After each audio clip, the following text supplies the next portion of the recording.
Hello, friends. Peace, shalom, salam, aloha, namaste, blessed be, and may the Great Spirit walk with you. This week, we are talking about a very old and very important set of rules, the Ten Commandments. The Ten Commandments are a set of laws that the Jewish people began to follow thousands of years ago. And those laws are important to them still to this day, so they must be pretty special. Christians too try to obey the Ten Commandments. Jesus was, after all, Jewish, and as he taught his students and disciples, he continued many of the traditions and teachings that he grew up with. And he said that the Ten Commandments were important for his students to learn. So what are the Ten Commandments? Well, before we get into that, let's talk about what a commandment is. The word commandment has the word command in it. Commandments are thought to be divine laws, made up by a divine being, in this case, God. These are God's commands to anyone who wishes to live a good life and, depending on what you believe, have a good afterlife. The Ten Commandments go all the way back to the beginning of Jewish history. According to the story, Moses, who was the most important leader of the Jewish people, was given these Ten Commandments by God for Moses to share with his people. With these laws, they were able to live better lives, work together better as a community, work better together with other communities. These commandments are the rules Jews and Christians often follow to live in a peaceful society. They make what we call a moral code. Every community has a moral code. Your house and your family have a moral code. Your school has a moral code. Your town has a moral code. Places you go to and visit have moral codes. And for the most part, they're probably all the same, but they may have some differences. These are the rules that we all agree to on how to treat each other.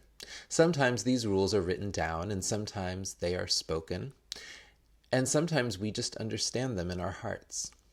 It can be difficult sometimes when people don't agree on the moral code we all should be following. Sometimes people have a different opinion about what the rules mean and which ones are important. The Ten Commandments were written a very long time ago. They were written in a different language, and people talked and lived very differently back then. But they were still, after all, people. And therefore, what works for them might work for us today.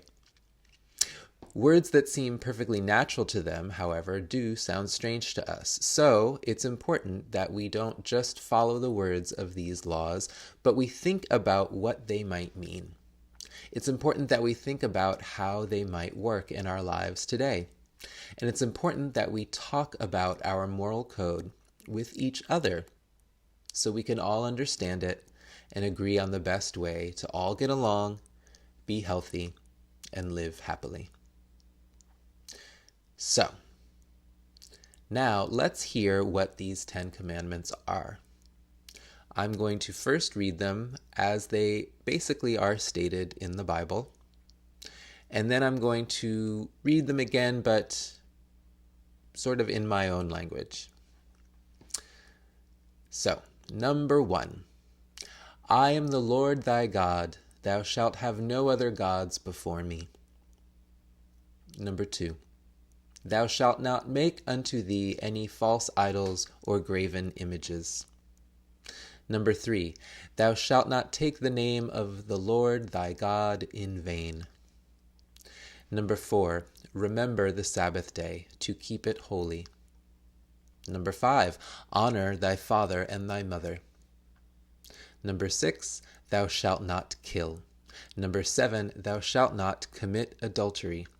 Number 8. Thou shalt not steal. Number 9. Thou shalt not bear false witness against thy neighbor. And number 10. Thou shalt not covet thy neighbor's goods. Did those make sense to you? Let's see. I'm going to now say it my own way, and in a way that is maybe more modern, and that expresses how I believe these commandments fit into our lives today. Let's hear it. Number 1, I am God, the only God, the God of all things. Number 2, don't worship things that don't truly make you happy and don't bring you closer to living a good life. Money, power, fame, popularity are all fine, but they are nothing compared to love.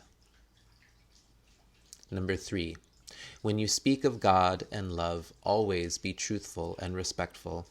Do not use God's name to lie, cheat, manipulate, or take advantage of someone. Number 4, always keep one day of the week holy, a time to rest, be with loved ones, pray, and think about life, God, what it means to love people, love yourself, and what's important to you. Number 5, listen to the adults in your life who love you, care for you, teach you, and raise you, no matter how old you are. Number 6, do not harm others and the world around you. Always try your best to respect life. Number 7, be loyal to the ones you love. Keep your promises, your vows, and your word.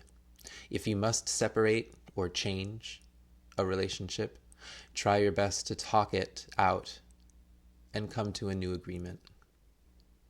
Number 8, do not steal from others. Number 9, always tell the truth. And number 10, do not long for